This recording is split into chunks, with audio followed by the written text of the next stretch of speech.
Well, hey, welcome back, friends, to the library. Excited to have you guys here at the tail end of Holy Week or Passion Week. Here we are today being Good Friday, which is an ironic kind of terminology, but I have a little reflection that I'd like to share today that maybe we could also call it not just Good Friday, but Beautiful Friday, and I'll share that here in a moment. Yesterday was Maundy Thursday, or Mandate Thursday, if we want to translate the Latin. And I had mentioned in the first video that I was going to be sharing with our young adults at church. And last night we used the mandate that Christ gave as kind of a frame to view the cross. What does it look like to look through the cross in the way that Christ was giving the disciples a new command? A new commandment I give to you, he says, that you would love one another as I have loved you. And the ultimate expression wasn't just his washing of their feet, wasn't just his 3 years of ministry, but the ultimate expression was the cross. The cross is the greatest self-revelation of who God is. Jesus on the cross is, we could say, God acting like God, and it's beautiful. And if we're created to be in the image and likeness of that God, then the cross is also the way we are called to live. And we see that in the mandate that he gives over. On Monday, we were taking for chapel our students through kind of a stations of the cross. We call it the journey to the cross. I think there's maybe 6 or 7 different stations that we have at church. And when we got to the cross and we were kind of beholding the cross and the different symbols that we have set up, I was reminded of a writing that I did 2 years ago after a dialogue with a student that I'd like to share with you guys today for Good Friday. And I hope that maybe as we move forward into this Good Friday, maybe we might also call it a Beautiful Friday.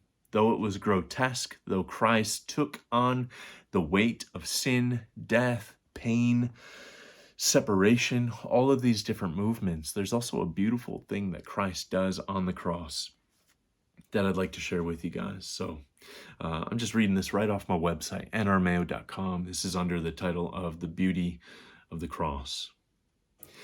Have you ever stopped to consider the beauty of the cross of Christ? I'm not talking about the beauty of it as a symbol of decoration, but the truly gripping and subversive or undermining nature of Christ's act of willfully going to the cross. The type of beauty that, when rightly beheld, digs deep into the recesses of the heart and draws, lures, and entices. I was recently in a conversation with a student, and the question came up, why a cross? What's so special about the cross as a means of torture and execution anyway? Crucifixion was a favorite of the Romans because of the message that it sent to all who would see it. A billboard of condemnation proclaiming, commit this crime and this too shall be your fate. We shall lift you high above the city walls so that those inside and those a long way off will consider their movements wisely as to not end up in the same place. Radicals and enemies of the state were put on display in all the shame and stripped of their garments, laid bare as they slowly faded from existence right before the eyes of onlookers. A sign hung above their heads telling of their offense so that there would not be any confusion about what might happen to anyone else falling under the grievous title and act.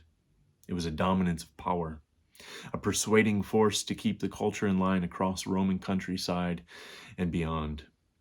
But here's where the beauty and subversion comes in. In John 12, Jesus forspoke of his crucifixion, saying, when I am lifted up from the earth, I will draw all men unto myself. Of course, the saying went right over the top of his students' heads. Earlier, in John 10, Christ is as blunt as ever. For this reason, the Father loves me, because I lay down my life so that I might take it up again. No one has taken it away from me, but I lay it down on my own initiative. I hope you're catching it. Rome intended to make a spectacle of Christ on the cross, and Christ said a spectacle is exactly what is in order. Rome meant to shame Christ by stripping him of his garments and laying him bare before mankind, and Christ said, lift me up and I will bear the shame of the world so that I could lay bare the dignity of mankind. Rome said, "We will lift you high upon the cross for the world to see their fate if they follow you." And Christ said, "This is exactly the fate I have in mind for mankind. Raise me as high as you can so I could draw all men unto myself, and they too can join me in my death and ultimately be raised up in newness of life."